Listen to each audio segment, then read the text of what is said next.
right, this video is about slope first, and then also writing slope-intercept form equations from a graph. So let's start by talking about slope. Slope is defined as the rate of change of a line. So there's two ways to find it. We can either do rise over run. So that's like the vertical distance over the horizontal distance. Or you can also calculate it by getting the vertical coordinates and they're finding their difference. So that would be y2 minus y1 and dividing that by the horizontal difference, which would be x2 minus x1. So when you're given a graph like this, it's probably easiest to just do rise over run because you can just count it. So if you look at this graph, to get from this point up to this point, we rise 1. So 1 over, and then we have to run 1, 2. So the slope is 1 over 2. The other thing you want to keep in mind is the line going up from left to right or down from left to right? That will determine if it's positive or negative slope. This one goes up from left to right, so it's positive 1/2. The other way to find slope is to use that formula that I mentioned in the last slide. So we're going to do y2 minus y1 over x2 minus x1.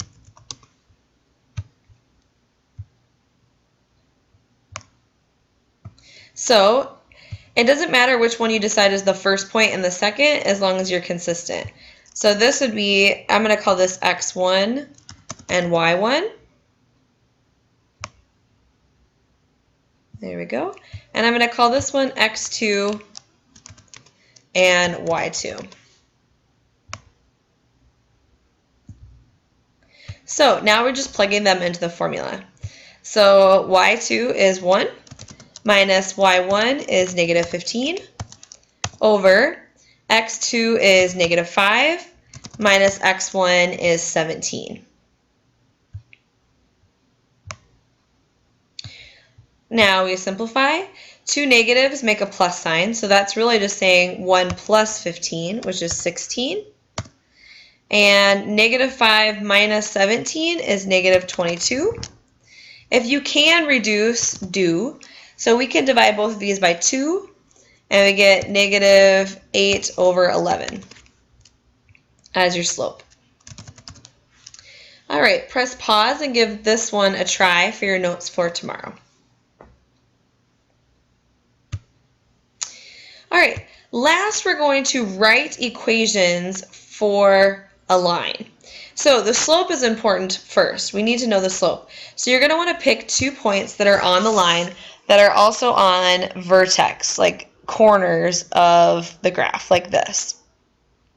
Right there, it hits a corner, so we'll be able to get that coordinate very easily. This one as well hits a corner on the grid, so we'll be able to get those 2 points really easily. So that's really your first step, is to find 2 coordinates on corners of the grid. So for this problem, that would be 2, negative 2, and 4, 1. Second is to find the slope.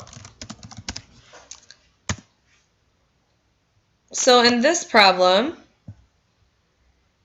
the slope we can just use, you could do y2 minus y1 over x2 minus x1, but you could just use the grid here. So if we count, we get 1, 2, 3 for our rise, and 1, 2 for the run.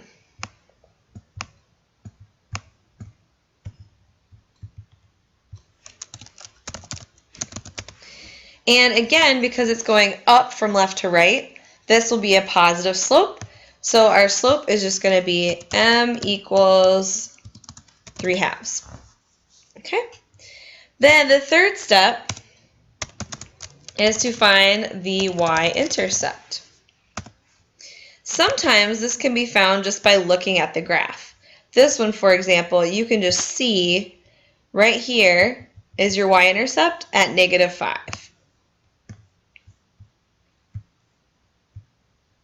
Remember, the y-intercept is represented by the b in y equals mx plus b. If you can't find the y-intercept that way, we have done these just recently, how we can plug in one of the coordinates as your xy, and your m would be your slope, and then you solve for b. You can do that as well. So let me show you what I'm talking about here. If you run into the case where like b cuts through the middle of the grid or something, you can just plug in your given information to y equals mx plus b. So you choose any of the coordinates. I'm going to choose the second coordinate, 4, 1, to be my xy. So y is 1 equals, m was 3/2 times x was 4 plus b. So that's y equals 1.5 times 4 is 6 plus b. To solve for b, we would just subtract 6 from both sides, and we get our b as -5, which is what we got by just looking at the graph as well. So again, if you run into a situation where your b isn't super clear, that's how you can find b. All right, once you've got your b, just put it all together.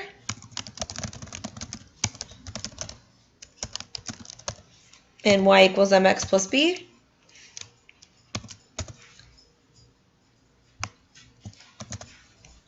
So y equals, m was 3/2 x plus b would be plus, either plus -5 or just -5. And that's your answer. All right, you should give number 5 a try for your notes for tomorrow, and that's it.